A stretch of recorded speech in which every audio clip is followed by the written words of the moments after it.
Duke is suing Darian Mensah because he wants to enter the transfer portal. It's more than that. I'm making it real simple. But let's talk about how complex this is and why Duke is suing and what they hope will happen and what's likely to happen as name, image, and likeness and revenue sharing and transfer portal is getting even messier with one particular function that is being forced to try to solve this till such a time as the grown-ups can emerge. What's up, kinfolk? It's RJ Young. I am not on a step mill. If this is your first time watching, adapt and respond.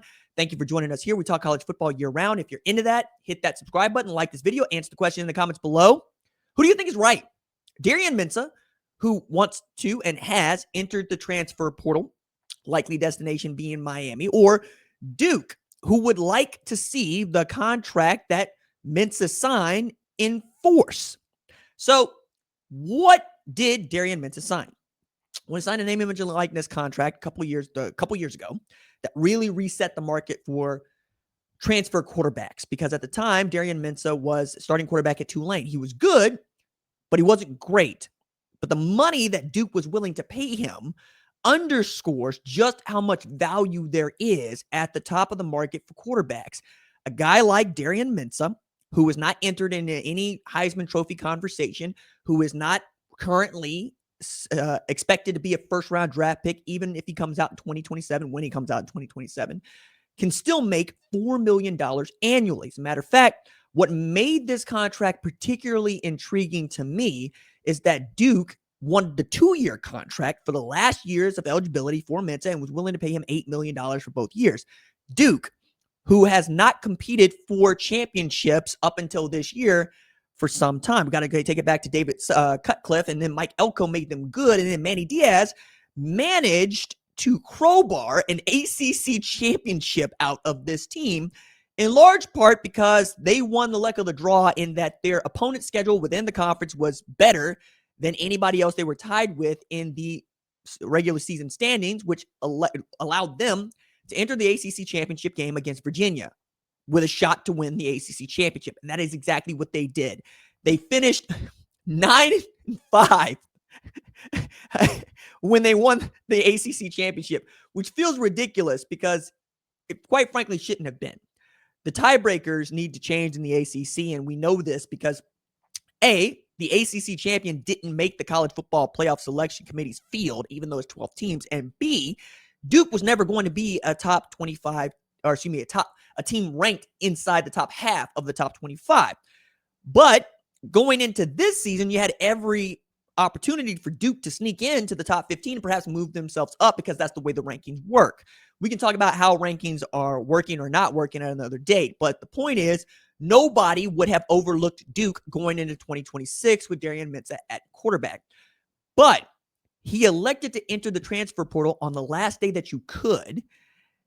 And that has left Duke without recourse to really go get a quarterback that fits their needs. And they were blindsided by Mensah even wanting to do this, because it was nearly a month ago that the man decided to say, I'm returning to play college football. What he did not say was that he is returning to play college football to the highest bidder.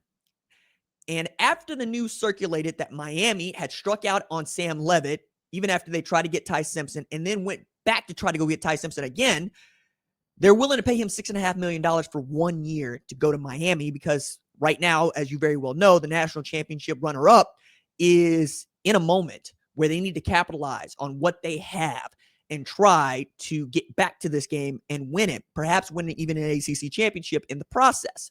So if you are a quarterback who is making $4 million, what's better than that? $6.5 million. Almost, not almost. That is $2.5 million more than you were expected to make at Duke. Now, the way that I put that already, I'm sure that many of you watching are going, this sounds greedy as hell. Because it is. It is. But it's also America, where greed is good, use Gordon Gekko's term. We have billionaires that walk around. We have millionaires that walk around. They're now 21, 20 years old. And there's a lot of animosity toward this. And there's more animosity toward their willingness to be mercenaries.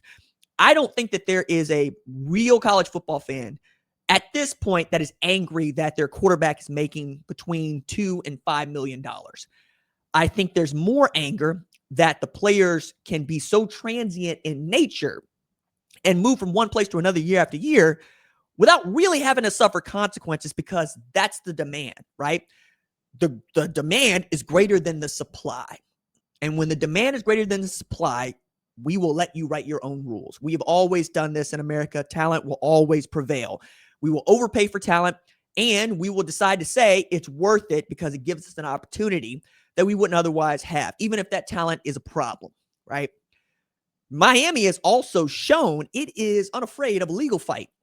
Xavier Lucas comes to mind, who actually changed the game in the second half for Miami because they were able to play more man in the national championship game against Indiana and bring themselves back. Darian Mensah he is being sued in North Carolina court because they like to reinforce the contract and keep their quarterback. How do I think this is going to go?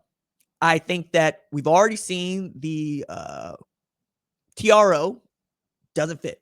Judge is not going to make Darian Mensah go back to North Carolina, which means probably gets to play this year without any resolution, which is what you really want if you're the player. Same thing has happened to Trinidad Chambliss, who is currently watching his case go through Mississippi State Court.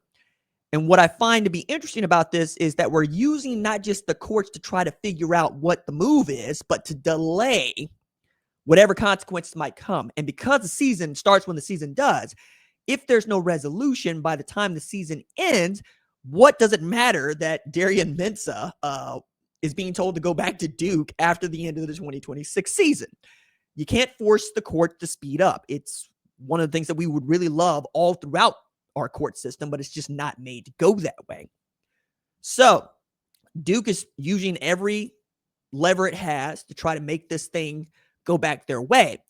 But the way that the lawyers have done this is the way that I think I would do it if I was representing the athlete. And the athletes don't have much leverage, but they have more than they used to, right? Especially quarterbacks that can play at the Power 4 level and are good. TJ Finley's about to play for his 7th different team, right? He's going back to Incarnate Word. I say back to. That dude has played everywhere and been in trouble in a lot of places. He's been in trouble at Tulane, not a lot of places. But when you think about the places that TJ Finley's been able to go and how he could just keep making money, this is also getting under the skin of most people that administer college athletics and fans. Like, I was talking to a fan earlier today who was asking out loud, yo, dog, can they just forego playing in the NFL if they're going to make all this money? It's like, that's absolutely the move. The move is not anymore to get to the NFL. NFL has found money. If you can make between $5-6 million over the course of your time as a college athlete and invest that money wisely, you don't have to play in the NFL. You don't. Think about it this way. If you are a high-level defensive back, you're going to make between $200,000 and $500,000 annually. If you do that for 4 years, you come away with between $800,000 and $2 million. And that's money that you don't have to spend immediately. You don't have to buy a house. Some of you have children, right? But most of the time, your scholarship covers your housing. Your school is covered. And you get these free clothes in the form of sweats, and you get meals that are free.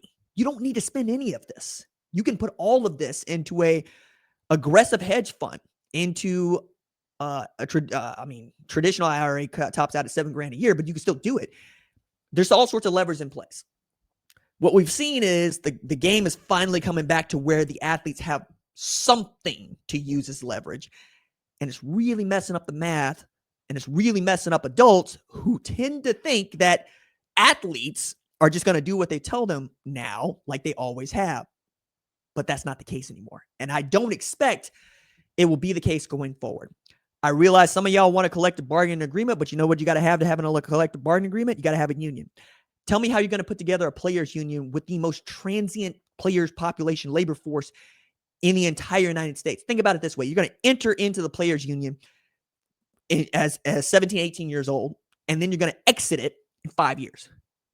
There's no continuity there. There's none.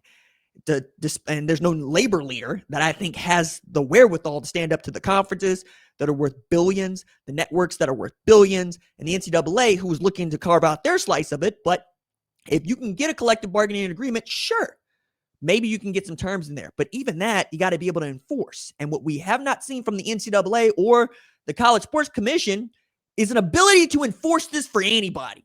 So as much as you want a collective bargaining agreement or you want to see some real rules, rules only matter if you can enforce them. And college football, so far, has not been able to do any of that.